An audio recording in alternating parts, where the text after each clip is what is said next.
We'll start recording now. So 3, 2, 1.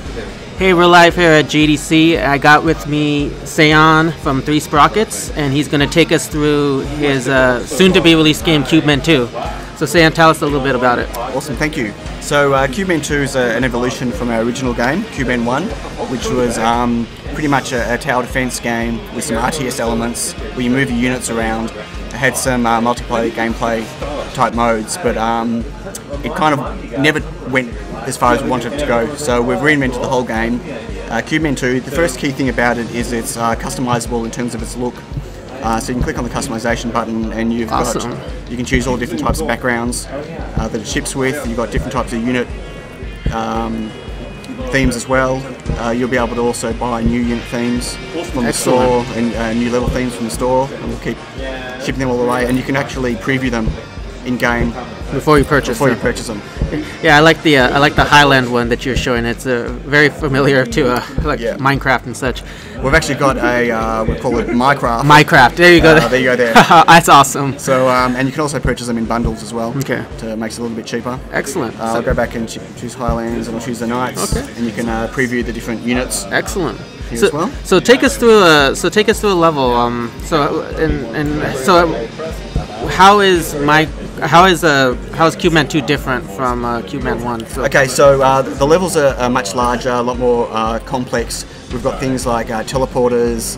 What I might do is actually grab a level now that uses the teleporters really well. Over the Edge is a pretty good one. So we'll click play on here, and as you can see from the preview, the actual level is separated into 2 halves. Okay.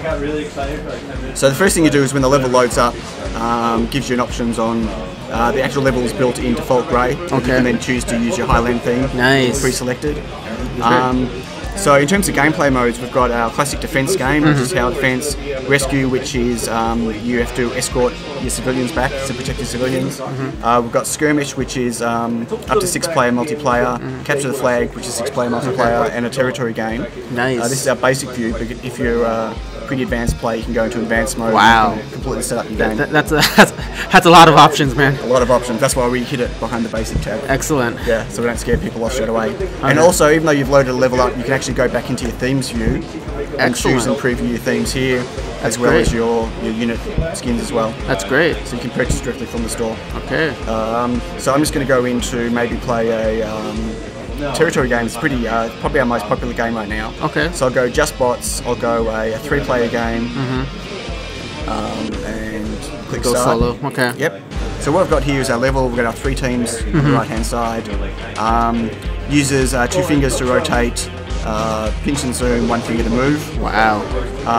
We're the blue base. Okay. As you can see, we've got red and yellow. They're already going. So in this particular game, what you have to do is own all your tiles. Okay. So you buy units, you put them out, and as you see, as my units walk, it turns blue. Okay. Yeah, I see that. So it shows you a total on the right hand side of how many tiles you've got. Gotcha. So this is a 10-minute game, and the team with the most tiles at the end wins. Awesome. All right. So I can actually go and send my units over. Now, the teleporters are new, so as I send a unit through, they'll actually go through a teleporter on one side and then zap over to the other side, which means you can build some really interesting outside where you can have totally separate bases. That's crazy. No, that's really cool. How do you for resources, like if you wanted to launch another unit, is it based on the number of blocks you have? Or? No, it's based on kills. It's based on kills. Yeah, okay. So in all the game modes, the more units you kill and the higher leveled up unit they are, the more cubes you get. More cubes. And then you can buy more units. Excellent.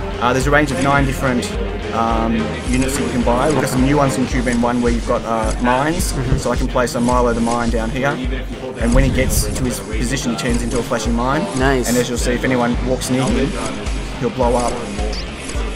No one's walking near him now. No, I hear you. We've got blockers where you can actually block the tile and make all the units re-pathline. Excellent. You got missile launcher guys, laser guys, snipers. You got all sorts of different things. It looks like you've. I played a little bit of Cubemen 1. You've added a lot of. A lot of units. Yeah, completely reinvented the whole game. We added units. We added new things. We've got healing stations now and levels. Wow. You can do your usual go to top-down view, but what you can do now is you can actually spin your level in top-down view as well. Oh, jeez. So you get the actual angle right.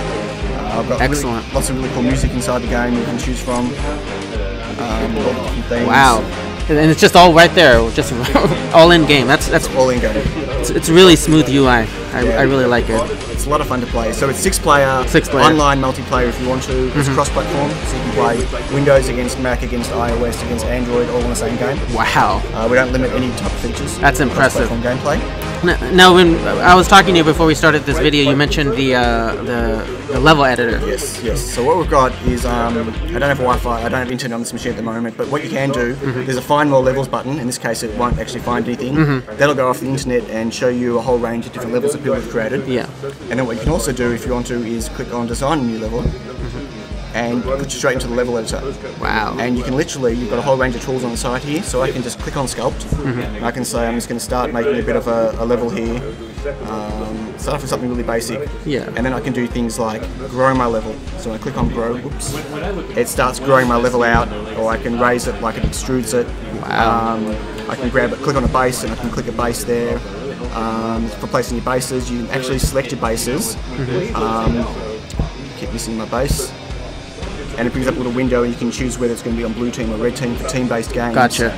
You can do things like place a teleporter down. Teleporters, and you could create islands like that, like the level we saw. That's right. So if I go start something over here, we're sort of working a little bit on the level edit at the moment. The fact that you can't click and drag yet. Yeah, no, but still, I mean the possibilities are pretty insane with this.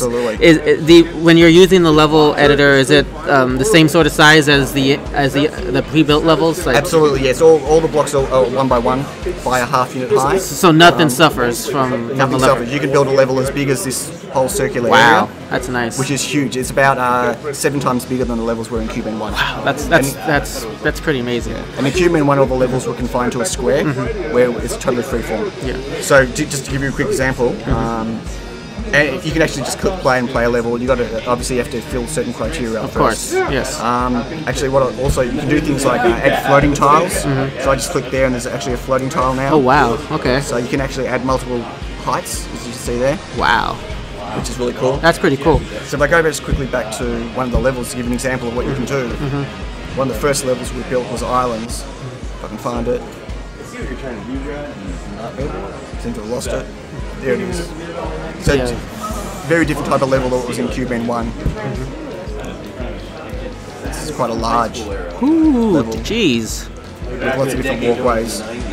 Oh yeah, just start your territory. Different paths that you can block. You've got teleporters you can move around in. It's quite a large area. Yeah, that's pretty intense. That's a lot of levels, and I can only imagine with 6-player multiplayer. Man, that's going to be some crazy battles. It's a lot of fun. Definitely a lot of fun. So just going back to the level editor for a sec. No, it's alright. I know you can't look because you don't have Wi-Fi access right now, but is there like a voting system, community system? There's a thumbs up, thumbs down. Thumbs up, thumbs down. People can rate it thumbs up. Well, we used to have a star rating in Cubemen 1, but we found people didn't understand what that meant.